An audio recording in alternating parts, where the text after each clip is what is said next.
Historia de la pedagogía. Sección 108. Cuarta parte. La época contemporánea. 8. La pedagogía del catolicismo liberal en Italia. 48. Ferrante a Porti y las escuelas de párvulos. 49. Lambruschini. Vida y pensamiento religioso. Esta es una obra de los maestros Abagnano y Bisanvergi. 8. La pedagogía del catolicismo liberal en Italia. 48.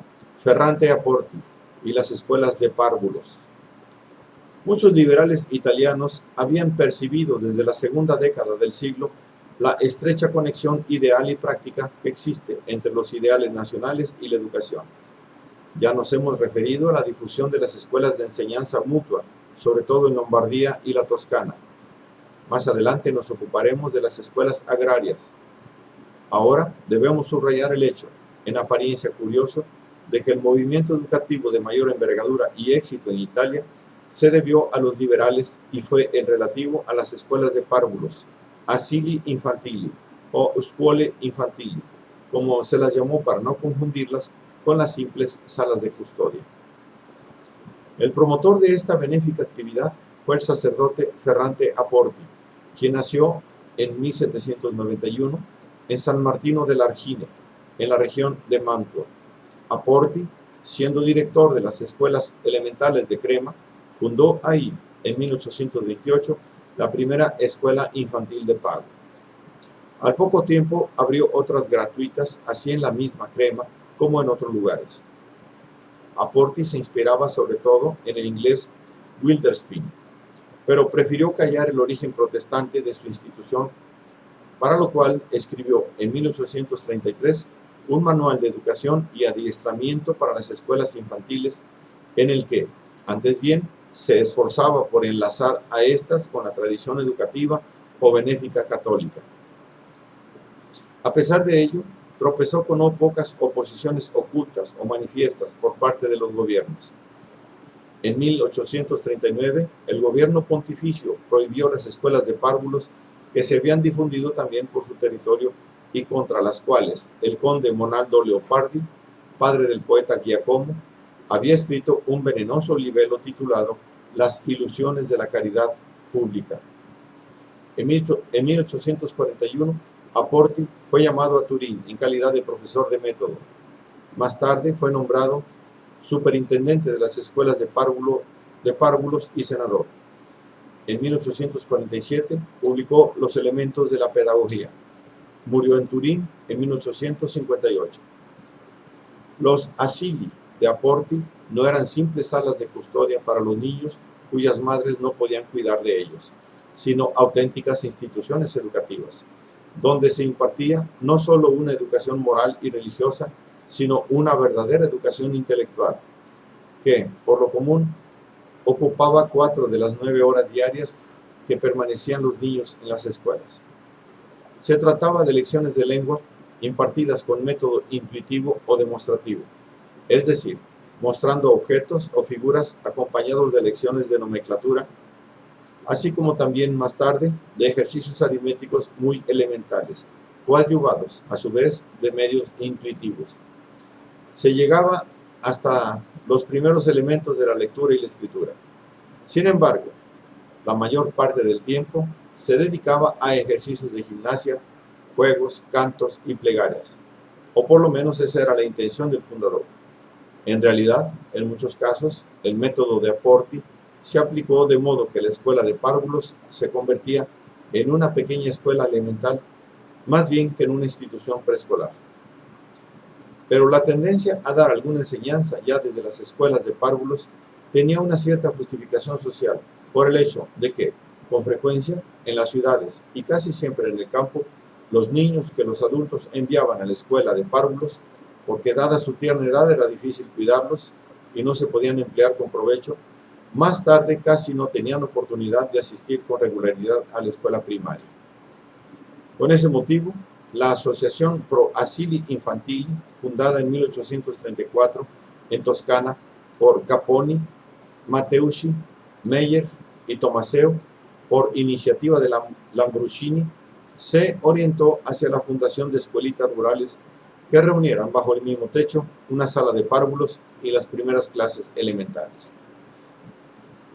En Milán, con el apoyo y la colaboración del viejo Romagnosi, Giuseppe Sacchi, 1804-1891, se ocupó de formar un comité para las escuelas infantiles, preocupándose por introducir mejoras de método que eliminasen o aligerasen los aspectos farragosos del sistema de Apporti. Su lema, instruir experimentando, era una especie de admonición contra las cristalizaciones metódicas, no solo por lo que se refiere a Apporti, sino también más tarde al método de Froebel, de quien fue ponderado crítico. A él se le debe, además, la fundación de la Asociación Pedagógica, de la que fue el animador principal hasta su fallecimiento. También en Piamonte había surgido una sociedad de escuelas infantiles, patrocinada por Cabot y Boncampagni. Lo mismo sucedió en Génova, Parma y la región de Nápoles, e incluso en Trieste e Istria. El movimiento continuó incluso después de cumplida la unificación de Italia, al punto que en 1880 el país contaba con más de 2.000 escuelas de párvulos. 49. Lambruschini, vida y pensamiento religioso. Ferranti Apporti brilló más por sus dotes prácticas y su generosa dedicación a la causa de la infancia que por la claridad de su pensamiento. Sin duda alguna, fue cosa muy importante que católicos y liberales se encontraran unidos en la obra de difundir las escuelas de párvulos. Pero el problema de infundir un espíritu auténticamente liberal en una educación fundamentalmente religiosa, que abarcaba todo el periodo del desarrollo, no fue planteado en todos sus aspectos e implicaciones, sino por Raffaele Lambruschini, también sacerdote y educador práctico, pero al mismo tiempo espíritu dotado de noble profundidad y acrisolada honradez. Raffaele Lambruschini nació en Génova en 1788, en el seno de una familia que contaba con prelados y cardenales entre sus miembros.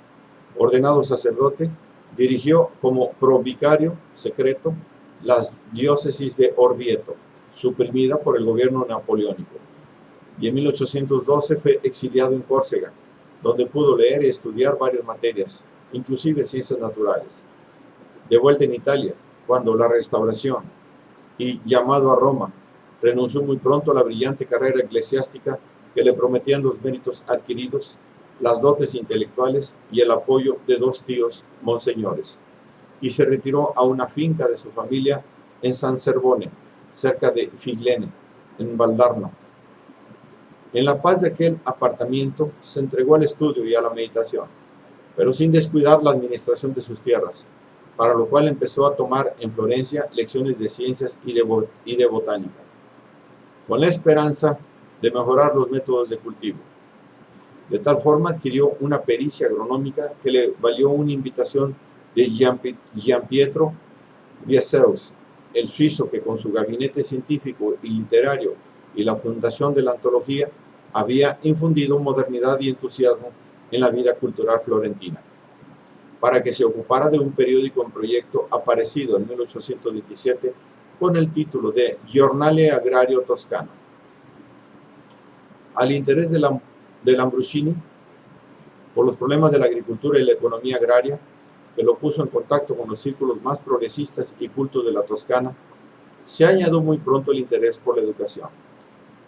En un principio se ocupó de la educación popular, instituyó una escuela dominical para los artesanos de Figlene y contribuyó a difundir las escuelas de enseñanza mutua y de párvulos, habiéndole confiado al amigo Vieseus la educación de un sobrino. Reunió en su casa de campo en San Servone otros muchachos con los que dio principio a un experimento de internado, a cuya eficacia educativa contribuyó el escaso número de discípulos, raramente más de una docena, circunstancia que propiciaba la creación de una atmósfera familiar. La disciplinada convivencia, alternada con giras campestres y excursiones, rica en actividades comunes de observación de la naturaleza, jardinería y agricultura, alegrada por juegos y sostenida por sencillas formas de autogobierno que no contrastaban con la atmósfera familiar, era quizá el principal factor educativo, pues Lambruschini no amaba las prédicas ni los preceptos abstractos. Asistido por el hermano y por otros maestros que enseñaban las lenguas clásicas y extranjeras, así como las materias artísticas, él en persona se ocupaba de la religión, la lengua italiana, la matemática y las ciencias naturales. En efecto, la observación contemplativa de la naturaleza daba pie a Lambruschini para despertar en sus alumnos los sentimientos más genuinos. Otra fuente de inspiración era la meditación sobre las desgracias y los dolores de la vida que en alguna forma afectaban a la pequeña comunidad, así como el discreto ejercicio de una pía caridad. De ese modo, Lambruschini parecía renovar, en pleno siglo XIX, la obra de Vittorino. Sin embargo, en su enseñanza había una preocupación por las cuestiones económicas y sociales que, como es evidente, no podía existir en el gran Feltrés, y que, entre otras cosas, se manifiesta en el intercambio del periódico de San Servone por el de los alumnos de la Escuela Agrícola de Mileto. Como fruto de su experiencia, Lambruschini publicó durante casi 10 años, hasta 1845, la Guida del Educatore, que encontró el favor inmediato de los círculos liberales e incluso democráticos en Italia y en el extranjero. Colaboraron en ella Enrico Meyer, Niccolo Tomaseo, Pietro Touvar y otros, pero los artículos publicados son en su mayor parte de su pluma y contienen los materiales que, oportunamente elaborados, constituirán los volúmenes de la educación, 1849, de la instrucción, diálogos, 1871, y de las virtudes y los vicios, 1873. El Instituto de San Servone se cerró en 1847, al trasladarse Lambruschini a Florencia para dirigir, junto con Bettino Ricasoli y Vincenzo Salvagnoli, el diario liberal moderado La Patria. Participó activamente como diputado de Figlene en la breve y tumultuosa experiencia constitucional de 1848, después de lo cual, al subir al poder los demócratas, se retiró de nuevo a San Servone para no regresar a la vida política sino en 1859. Fue otra vez diputado e inspector general de escuelas. A la fusión con el Piamonte, contra la que hizo hasta el último objeciones surgidas de su ideario federalista, fue hecho senador del reino, así como también, en 1867, profesor de pedagogía y superintendente del Instituto de Estudios Superiores, primer núcleo de la Universidad de Florencia. Murió en San Servone el 8 de marzo de 1873. En su obra póstuma de la autoridad y la libertad, Pensamientos de un solitario, así como en su correspondencia con Capone, se revela el radicalismo de Lambruschini en materia de religión.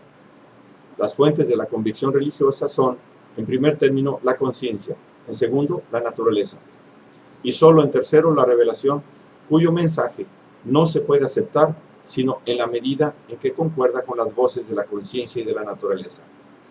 Lambruschini tiene una visión románticamente optimista de la naturaleza y fueron para él fuente de dolorosa inquietud las teorías evolucionistas defendidas en el seno mismo de su instituto por el joven biólogo Alessandro Herzen.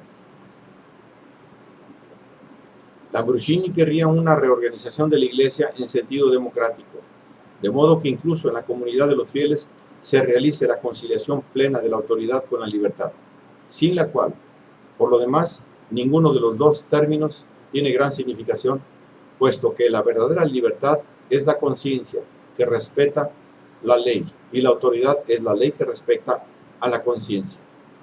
Sin embargo, Lambruschini no niega valor a los dogmas de la fe, solo que ese valor lo interpreta en sentido histórico y negativo, es decir, que los dogmas no enuncian positivamente verdades comprensibles lógicamente, sino que niegan errores o herejías de origen histórico que amenazaban con desnaturalizar, intelectualizándola a la auténtica fe cristiana. Por el contrario, las verdades fundamentales del cristianismo, escritas en la simplicidad del Evangelio, en la actualidad para obrar sus prodigios, deben traducirse en el lenguaje de la filosofía. Dicho sea de paso, Lambruschini no llegó a realizar esta traducción. Lo que hay de vivo en sus páginas sobre religión no es el sentido de una verdad llana y definitiva, sino el drama de un contraste irreductible entre la religión, cuando esgrime entre sus argumentos más irrefutables el hecho de haberse propagado a despecho de todas las resistencias y sin más armas que la dulzura y la humildad, y la religión que exige ser conservadora merced a la delación y el suplicio.